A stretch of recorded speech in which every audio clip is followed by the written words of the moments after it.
ونستعينه ونستغفره ونعوذ بالله من شرور أنفسنا ومن سيئات أعمالنا من يهده الله فلا مضل له ومن يضلله فلا هادي له وأشهد أن لا إله إلا الله وحده لا شريك له وأشهد أن محمدا عبده ورسوله أما بعد.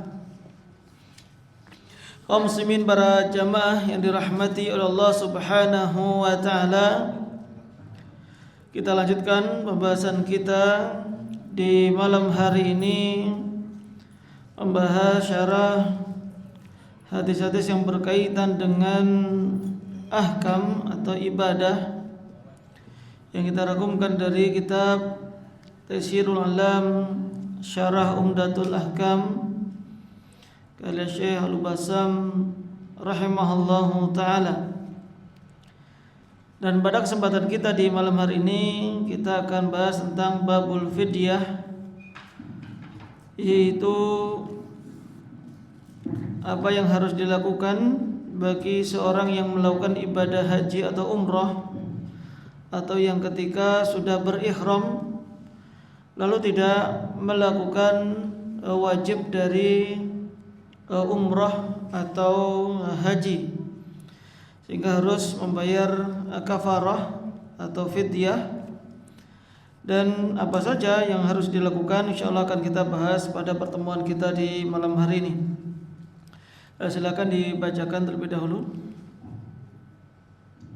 Abdullah bin Ma'qil qala jalastu ila Ka'b bin Ujrah fasa'altuhu 'an al-fidyah faqala nazalat fiyya khassatan wa hiya lakum 'ammatan famintu ila Rasulillah sallallahu alaihi wasallam wal qabru yatanathabu 'ala wajhi faqala ma kuntu ara al-waj'a balagha bika ma ara aw ma kuntu ara al-jahda balagha minka ma ara atajidu syatan faqultu la qala fasum thalathata ayyamin aw at'im sittata masakin likulli miskinin nisfu sa'in wa fi riwayatin fa'amarahu Rasulullah sallallahu alaihi wasallam an yut'ima farqan baina sittati masakin aw yuhdiya syatan aw yasuma thalathata ayyamin.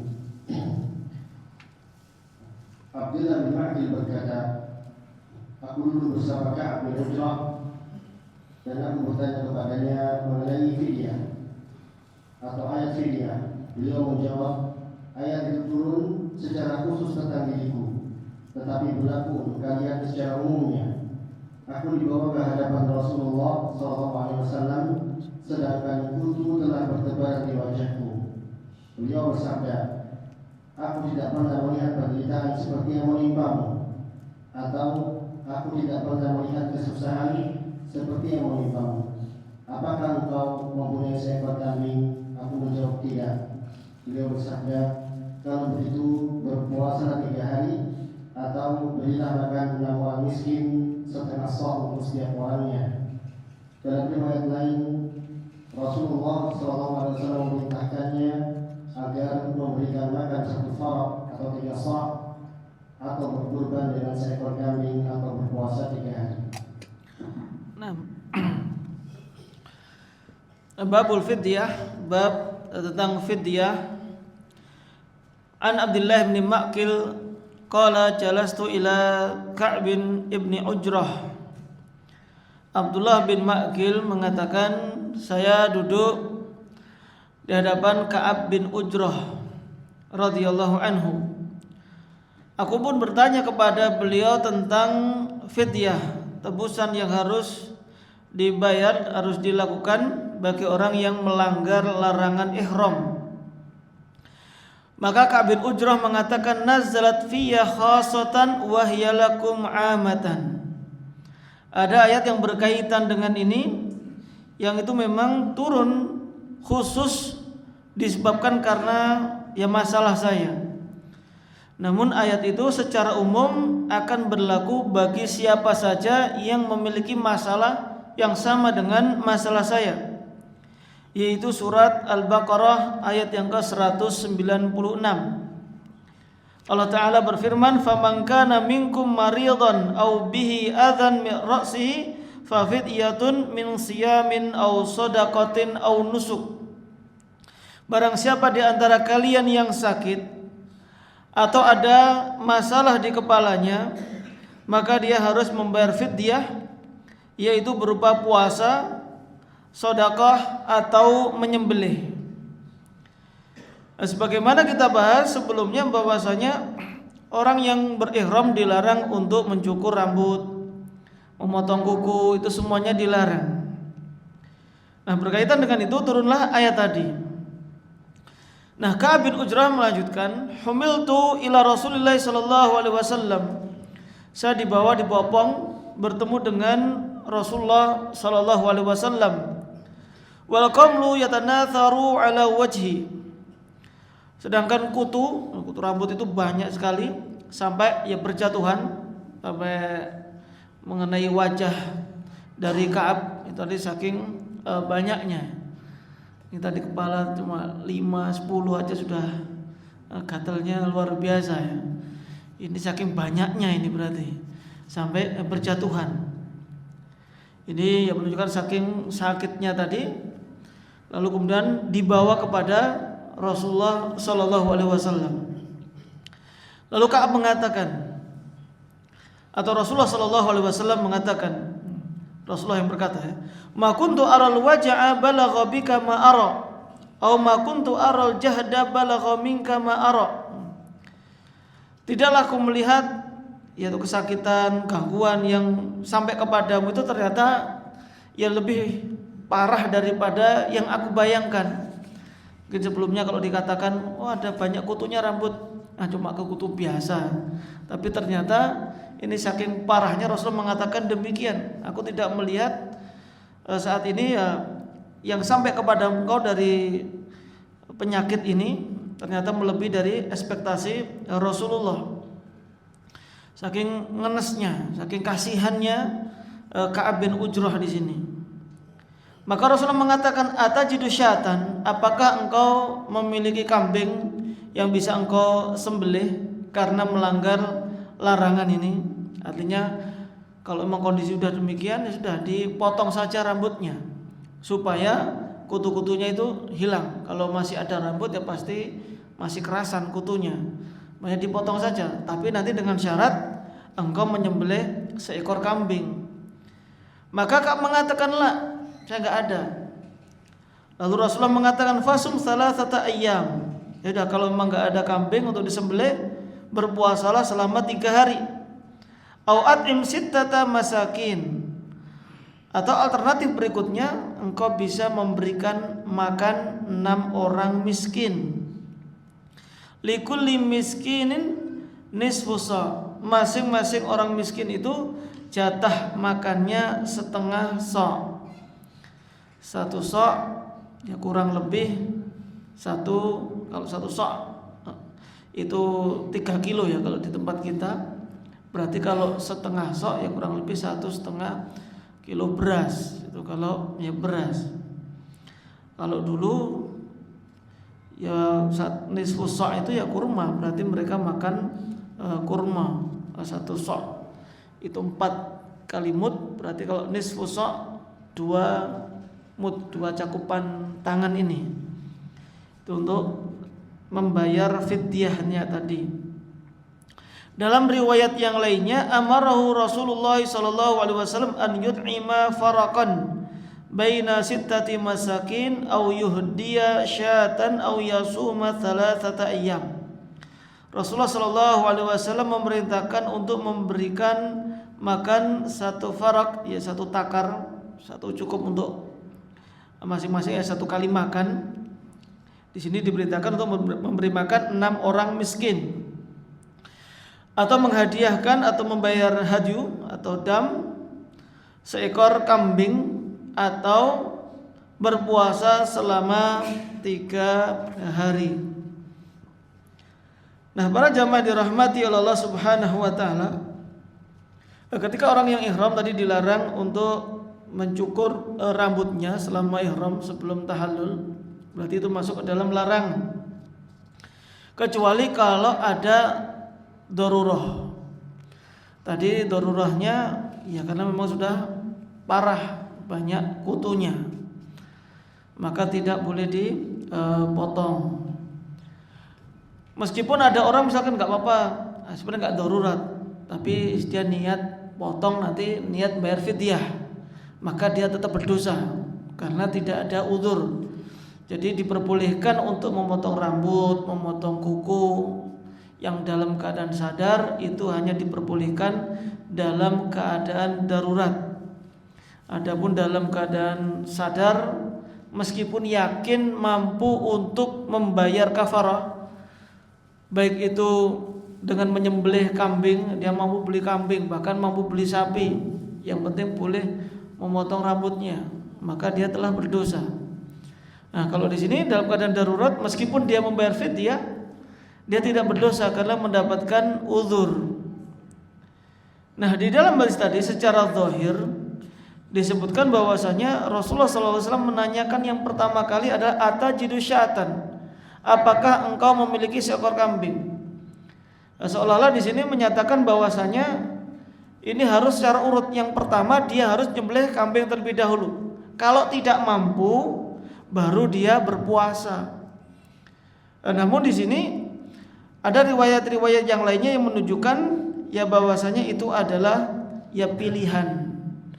Artinya kalaupun misalkan seseorang harus memotong rambutnya, lalu kemudian langsung milih memberi makan 6 orang miskin, maka boleh. Atau pengen langsung puasa 3 hari, maka itu boleh. Meskipun dari sisi keuangan sebenarnya dia mampu untuk menyembelih hewan kambing tadi. Sebagaimana dalam riwayat yang lainnya, Rasulullah mengatakan, in syi'ta fansuk syatan wa in syi'ta fasum thalathata ayyamin wa in syi'ta fad'im. Jika kamu mau, jadi in syi'ta ini berarti jika kamu mau, maka sembelihlah kambing. Dan jika kamu mau, puasalah 3 hari. Dan jika kamu mau, maka berikan makan 6 orang miskin. Jadi kata-kata jika kamu mau itu sudah menunjukkan bahwasanya itu adalah pilihan, jadi bukan urutan. Tapi kalau orang yang mampu ya hendaknya ya memilih yang lebih afdol. Tapi kalaupun tidak, maka karena hukum asalnya adalah pilihan, maka itu tidak mengapa. Nah, ketika tadi Ka'ab bin Ujrah mengatakan ayat ini turun khusus sebabnya itu karena Ka'ab. Namun beliau tadi mengatakan wahyalakum amatan. Namun secara hukum itu juga berlaku bagi siapa saja yang memiliki kasus yang sama. Karena dalam kaidah disebutkan al-ibrah bi umumil lafzi la bi khususi sabab. Yang menjadi menjadi patokan adalah keumuman lafaz, bukan kekhususan sebab. Sehingga meskipun itu lafadznya atau sebabnya khusus, namun lafadznya umum, diberlakukan juga umum.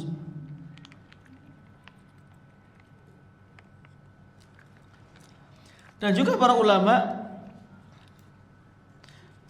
menjadikan hukum tadi juga tidak hanya berkaitan dengan rambut, tidak hanya berkaitan dengan masalah rambut, namun juga itu bisa berlaku misalkan potong kuku kalau dalam kondisi darurat, misalkan untuk kadang di kuku dalamnya kena kayak duri atau apa masuk ke dalam kuku, susah dihilangkan kecuali dengan memotong kuku misalnya, ya maka diperbolehkan memotong kuku, namun nanti membayar fidyah. Dan ini pula bagi para jamaah haji, khususnya bagi petugas bagian yang mereka terpaksa untuk memakai baju ihram, baju biasa, baju seragam, maka mereka wajib untuk membayar fidyah. Karena ada yang beberapa petugas ya mereka harus bertugas, dan namanya petugas itu nggak bisa pakai baju ihram, supaya jamaah haji itu tahu mana petugas, mana jamaah umroh, jamaah haji yang lainnya. Kalau semua pakaiannya sama, mungkin susah bagi jamaah haji kalau butuh bantuan, ini cari siapa ini? Semuanya pakaiannya sama, sehingga memberikan udzur bagi yang mau melaksanakan ibadah haji tapi dia tetap menggunakan pakaian seragam. Namun kalau ditanya mana yang lebih baik,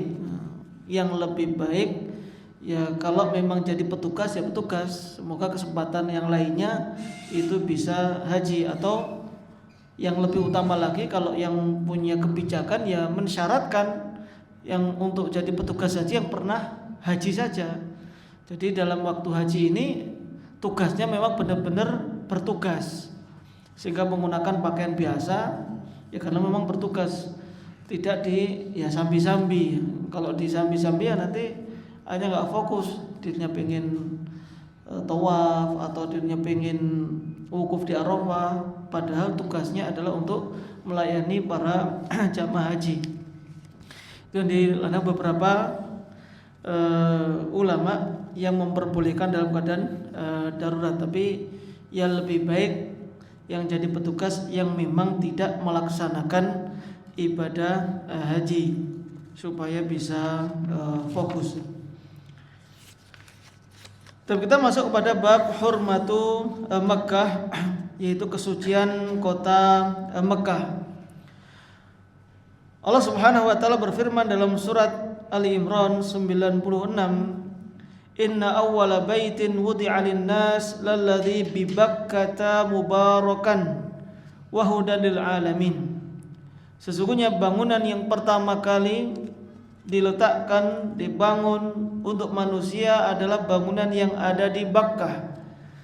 Bakkah adalah nama lain dari kota Makkah yang diberkahi oleh Allah Subhanahu wa taala dan sebagai petunjuk bagi semesta alam. Jadi bangunan yang pertama kali ada di muka bumi ini yang kita yakini adalah ya Ka'bah. Makanya ketika Allah Subhanahu wa taala menyebutkan tentang Nabi Ibrahim yang membangun Ka'bah, Allah Subhanahu wa taala mengatakan wa idh yarfa Ibrahimul qawa'ida minal baiti wa Ismail. Dan ketika Nabi Ibrahim mengangkat yaitu pondasi, berarti pondasinya ada, maksudnya diangkat itu adalah ditinggikan. Pondasi setelah itu dibangun di atasnya Ka'bah, karena pondasinya itu sudah ada sejak sebelum Nabi Ibrahim alaihi salam. Hingga itu diantara bangunan yang pertama kali ada di muka bumi ini. Ini merupakan tempat yang disucikan oleh Allah Subhanahu wa taala. Faqad ja'alahu Allahu mathabatan lin-nasi wa amna. Dan Allah Subhanahu wa taala telah menjadikan Ka'bah ini mathabah, yaitu tempat kembali bagi manusia, wa amna, dan juga keamanan. Kenapa dikatakan sebagai tempat kembali? Ya karena memang tempat inilah yang sekarang ini menjadi tempat yang paling dirindukan oleh kaum muslimin. Semuanya berharap itu bisa kembali atau bisa ke kota Mekah, khususnya ke Ka'bah. Ini pula lah yang dulu menjadi yang diirikan oleh Abraha ketika ingin menghancurkan Ka'bah, ingin memindahkan tempat keramaian itu ke Yaman pada waktu itu karena memerintah di negeri Yaman.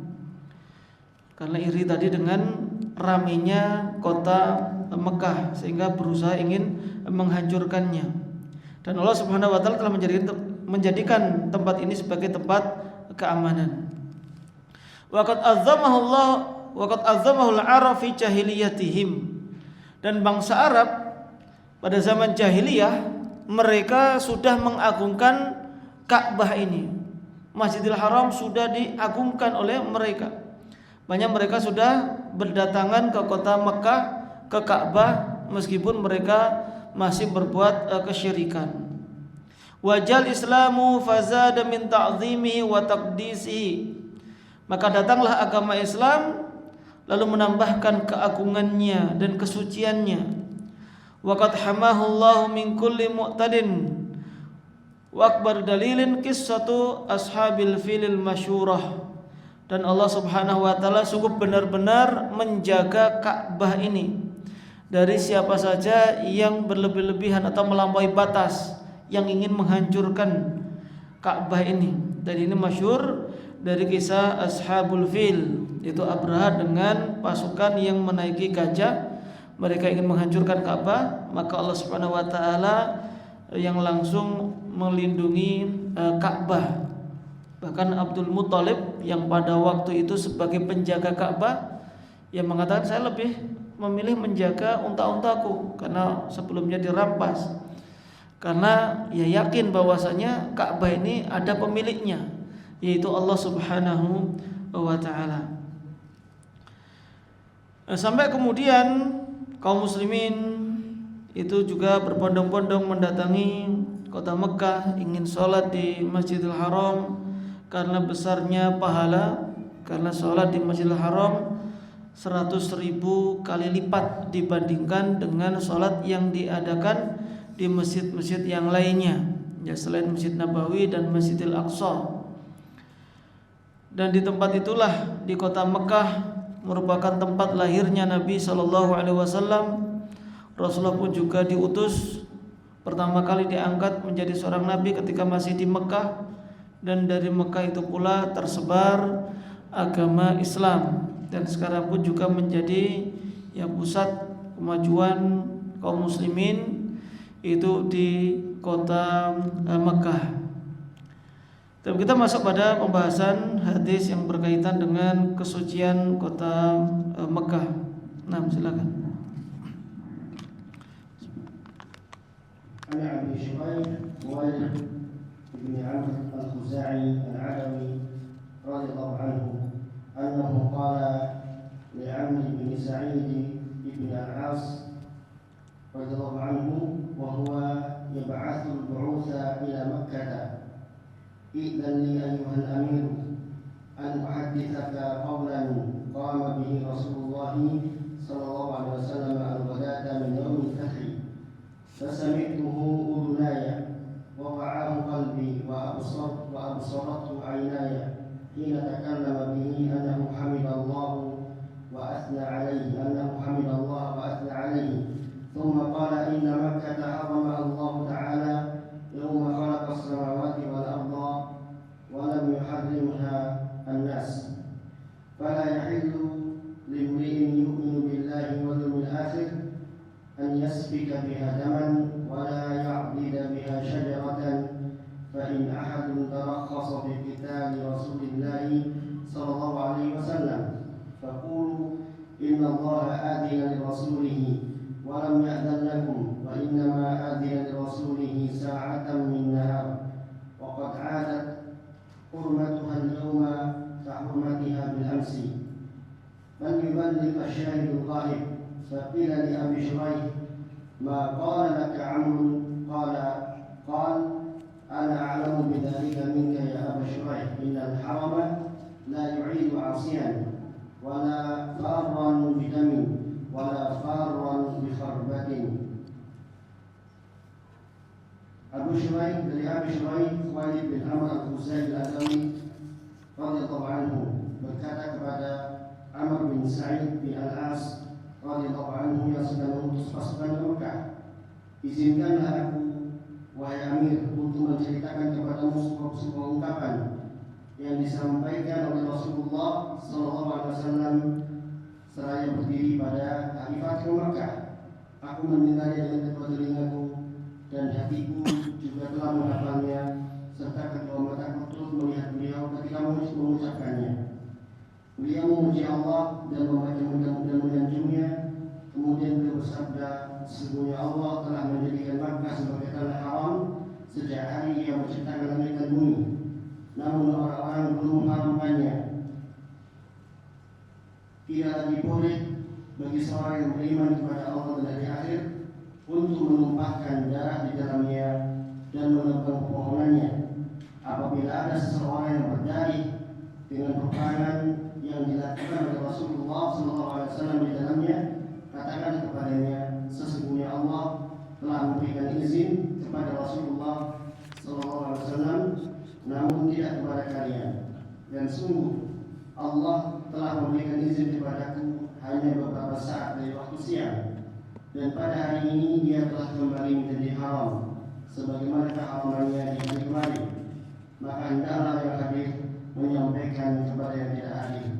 Kemudian dikatakan kepada Abu Syuraih, apa yang dikatakan Amr kepadamu? Ia menjawab, sesungguhnya aku lebih tahu tentang itu daripada kamu, wahai Abu Syuraih.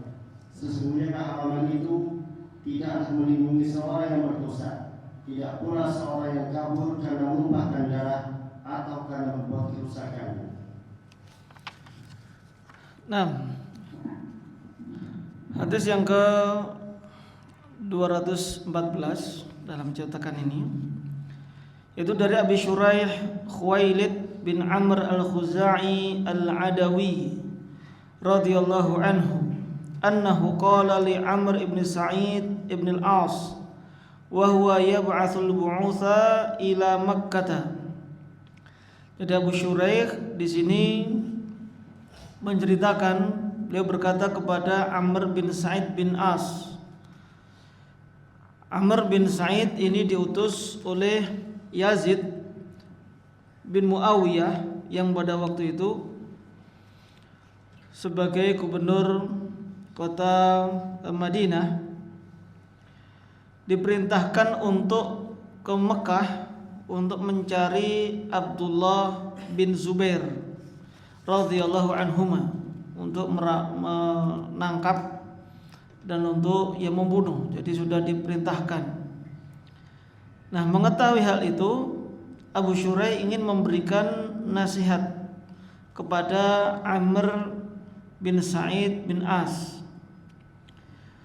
Karena yang mau dinasihati ini adalah orang yang penting, yang memiliki jabatan. Maka Abu Syuraih menggunakan bahasa-bahasa yang lembut, yang hikmah, karena sedang menasihati penguasa. Dalam nasihatnya beliau mengatakan, idzan li ayyuhal amir, minta izin, izinkanlah kepadaku wahai al-amir, an uhadditsaka qaulan qama bihi Rasulullah sallallahu alaihi wasallam al-ghada min yaumil fathi. Izinkan aku untuk menceritakan apa yang diucapkan oleh Nabi sallallahu alaihi wasallam sehari setelah Fathu Mekah. Jadi apa yang akan saya sampaikan itu bukan perkataanku sendiri. Namun maknanya di sini saya ingin menyampaikan ucapan Rasulullah sallallahu alaihi wasallam. Fasami'athu